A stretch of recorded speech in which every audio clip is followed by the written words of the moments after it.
When I asked a friend about preaching on mercy within transitions, her immediate response was, "Transitions are terrible. I don't like them at all." In a way, that's understandable. In fact, I then recalled my personal prayer list and realized that several of the people I'm praying for currently are actually going through transitions. And I would not call any one of them a pleasant transition. For instance, a young woman recently divorced who then lost her job because she had to take care of her dying mother. Another woman who has been fighting cancer for 4 years was told last week that her cancer is recurring in several areas. So her life is spent now mostly between chemo and biopsies. A third person is a middle-aged man whose job simply disappeared through technology. And now he finds it discouraging and depressing to even look for work. However, transitions can also be exciting times, such as a new baby, or a graduation, or a job promotion. I still remember the afternoon after I took my first vows as an oblate, and I was asked to leave the country and study in French Canada. It was an exciting transition, but also scary. When I think of transitions, I often think of Cardinal Newman's famous saying, "To live is to change, and to be perfect is to have changed often." Now, the Jesuit Anthony de Mello was more threatening. De Mello claimed, "On the day you cease to change, you cease to live." Admittedly, transition is a special kind of change. When what we know as normal changes in any way, it can be quite disorienting. When the identity you had come to know and get comfortable with changes, it can shake your world. But a transition is not a change-all, not an end-all. It's a passage. It's a movement from one state to another. Some of our more challenging transitions include retirement, the death of someone close, the change of a job. So, I think if we learn how to handle change, our transitions will probably be better, and I believe our lives will improve. Perhaps one of the most famous transitions ever was the one we just heard in St. John's Gospel tonight, and it's a helpful example. Usually referred to as the Last Supper discourse, Jesus seemed more concerned about the others, those he is leaving behind. He tries to strengthen his disciples who are troubled at the thought of his leaving. Jesus assures his followers, "Do not let your hearts be troubled."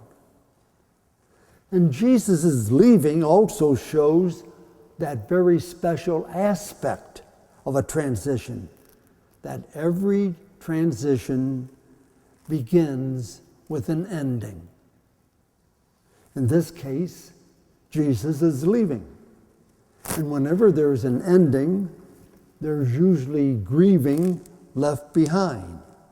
So we can't simply slough off a transition, whether happy or stressful. Transitions, in other words, whether happy or stressful, can get complicated and messy. When we grieve a loss of any kind, that usually captures most of our attention.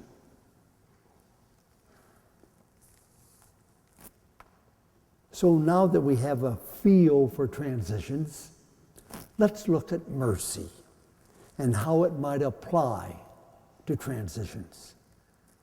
First, I think Pope Francis's Year of Mercy has been a game changer in many ways. Francis's vision is that we, the church, can be a healing force in the world simply by communicating and showing the mercy of God. It surprised me how many references Pope Francis has marshaled in favor of mercy. I especially like Cardinal Casper's, his claim that a church in which the proclamation of God's mercy is not foundational, operational, and obvious is not being true to its founder. Thus, I see Pope Francis as trying to help us transition from a church that is often judgmental and harsh in many of its rulings into a church that is open, welcoming, trying to draw people in by being like a field hospital, as he put it. That means taking in the wounded and the suffering and making them feel part of our community of love and mercy. That's our challenge. And all of this starts with Francis's own example of how he sees himself. Remember when the Pope self-identified as a sinner? That shocked a lot of people. But good sinners, which I trust includes most of you here this evening, recognize and admit who we are. Yes, we can be sinners, but we can also be good people. Recognizing our sinfulness, we tend to be both more humble and more grateful, willing to forgive, since we know we have been forgiven. The natural response of a forgiven person is kindness, understanding, and naturally, forgiveness. In fact, I think a forgiven sinner looks a lot like a person who is in recovery. And if we're adults, we usually know we're not worthy, and hopefully we can admit that too. So, when you hear the word mercy, what words come to your mind? Forgiveness, understanding, compassion, love.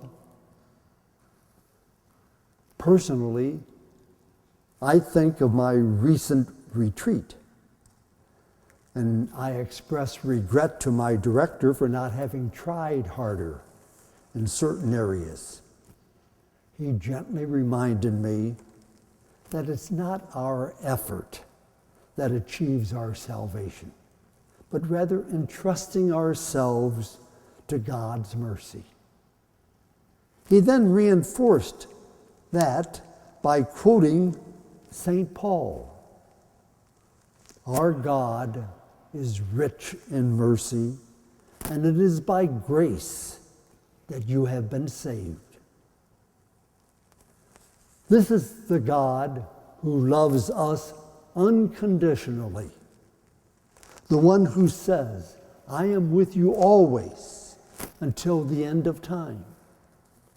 In other words, God is with us in mercy, in forgiveness, and in love. I also like to recall that St. Eugene de Mazenod, the founder of the Oblates, encouraged us Oblates to be men of mercy, especially in the confessional.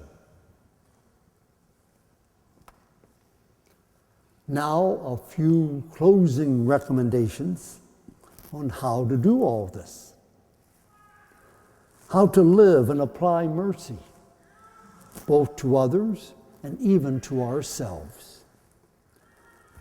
First, remember that God is with us.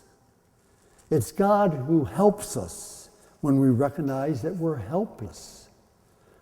Helpless with certain people, places, things. And secondly,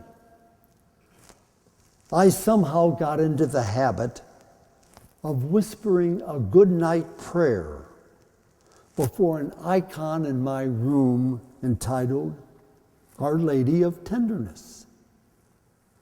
If that surprises you, it also surprises me, because I'm not a pious type.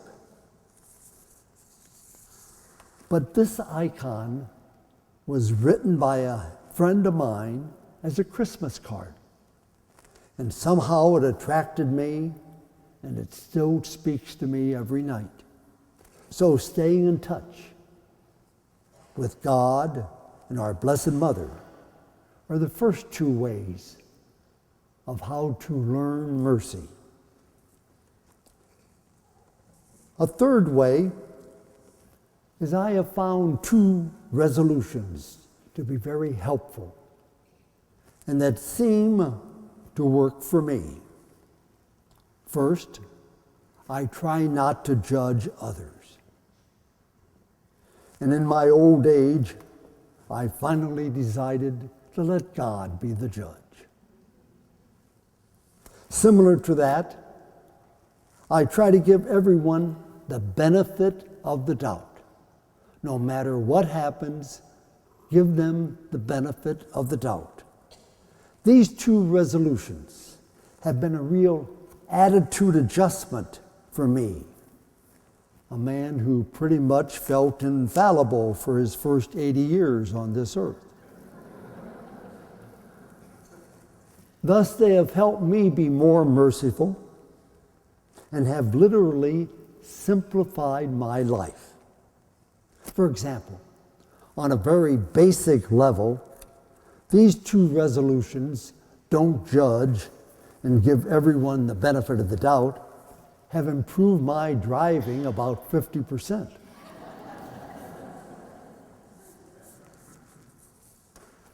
A closing consolation. Mercy is often a challenge for us to learn. That's why quite often we have to fall into mercy. What do I mean by falling into mercy? That means experiencing something that forces us out of our usual thinking. For instance, I know certain priests who are hell on wheels when it comes to divorce or homosexuality until someone in their family gets a divorce or comes out. A first reaction for most of us in that situation is to struggle. We're torn. We know our family members are good people and we love them, but yes, somehow, unless we weep over our own selfishness, our own woundedness, we probably will not let go. Tears often help us to embrace the mystery of life, when things simply cannot be fixed, cannot be controlled. This is when sinners learn how to fall into the merciful arms of God. and then to rise again. We really don't know what transitions are in store for us, do we? So tonight, let us pray for one another, that we try to judge less, that we're generous in giving others the benefit of the doubt, and that we not let our hearts be troubled, but be ready to fall into the mercy of our good and loving God.